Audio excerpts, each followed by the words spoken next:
really good game. It's the last one that we had Road to WrestleMania in. Though I've only played one Road to WrestleMania so far, and that was SmackDown vs. Raw 2009. Besides this one, obviously. But it's the last one it is in because 13 and 14 tried to do this new thing. 13 was like Attitude Era or something, and 14 had other, old stuff too. And then 15, we got some showcase mode, and that's what we've had from then on there, besides it being absent in a game or two. It's it's pretty good. Three different stories that get kind of lazy at times. They try and make you think you're playing as John Cena, and then it turns out you're playing as Sheamus in a villain story, and that's how you start the game. You walk around to Cena, you go to the entrance, you talk to a ref about his daughter's birthday, and then Sheamus comes and attack you, and you're playing as Sheamus. It's pretty cool. They get this Misfits storyline and the Triple H storyline called the Outsider storyline, and um, Zack Ryder is in the Misfits, which is kind of cool because he's one of my favorite wrestlers. But you want to know what he does? Jack shit. He does one important thing and disappears. There's a thing where there's like three people, so obviously some of the Misfits have to fight the people. So Zack Ryder and Cody, I think, stay behind and fight the other people, and you go fight someone else backstage. And that is the last time we see Zack Ryder. They just forget about him. And the Misfit storyline goes on for at least an hour and a half longer after that. They just forget him. He doesn't get kicked out or anything.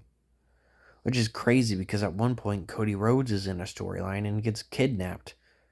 And that's not mentioned again either. He just gets beat up, thrown in a trunk, and then we never see him again. To be fair, the story mode ends after that. But that's still crazy. And then they had R-Truth and Kane. So they start showing up more than, Zack Ryder and Cody and stuff like that. Even though they're still a part of the group.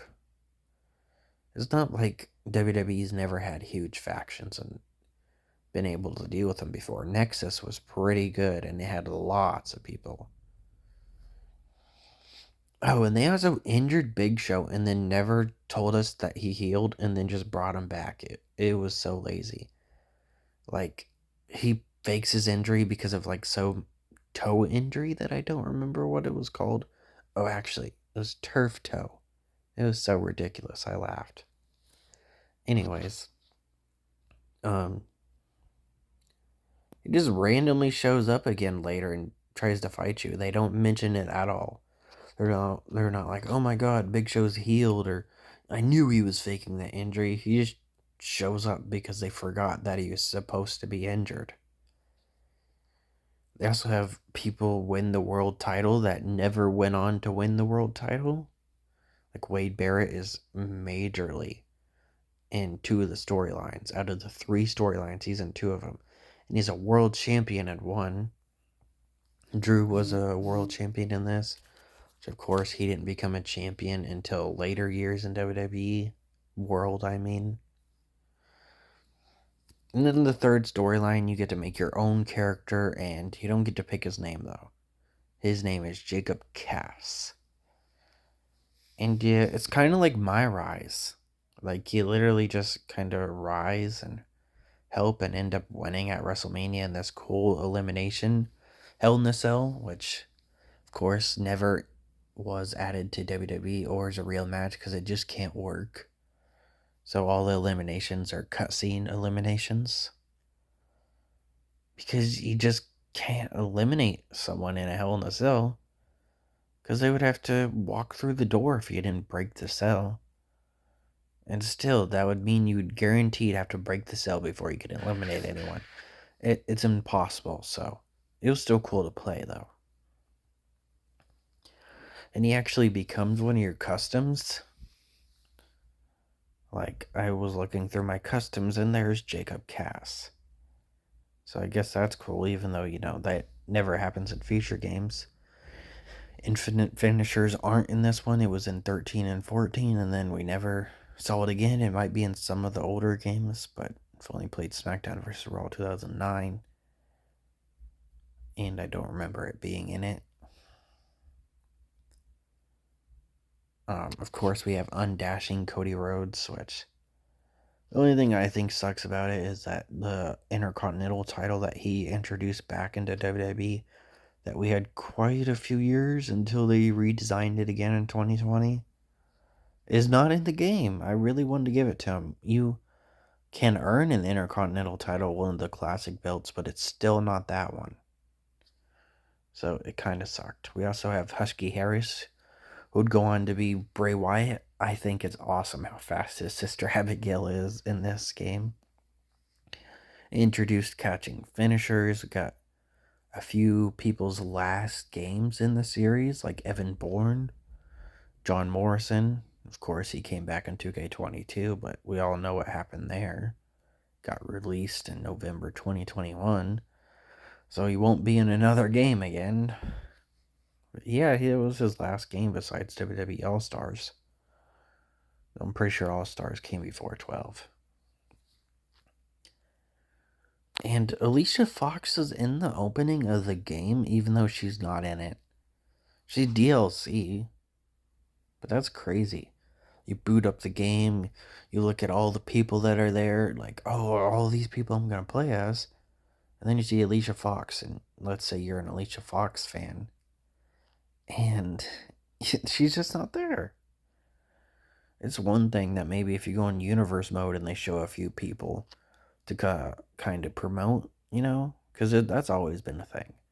Like the Hardy Boys were in the 2K18 one, even though they were DLC during universe mode stuff, stuff like that. The Good Brothers were in the universe mode thing too, even though they were DLC. But booting up the game and you immediately see someone you can't play as unless you pay extra money kind of sucks, especially since now it's an older game. You can't even get the DLC. And yeah, it's a really good game. There are a few animations that I saw that maybe I forgot about or I just didn't do it in those games, but there's a sledgehammer choking animation and stuff like that. It's a pretty fun game. Though I don't like how Universe Mode was where you had to unlock almost everything. Some characters, titles, arenas, everything. I have everything but the Money in the Bank and TLC arena, one title that I just couldn't figure out how to get, and one person I think. It's in between Zack Ryder and Cena. Because you get this Alto tire for Cena if you face him in this certain match where he's wearing a purple shirt. And you get an Alto tire of Zack Ryder wearing his headband.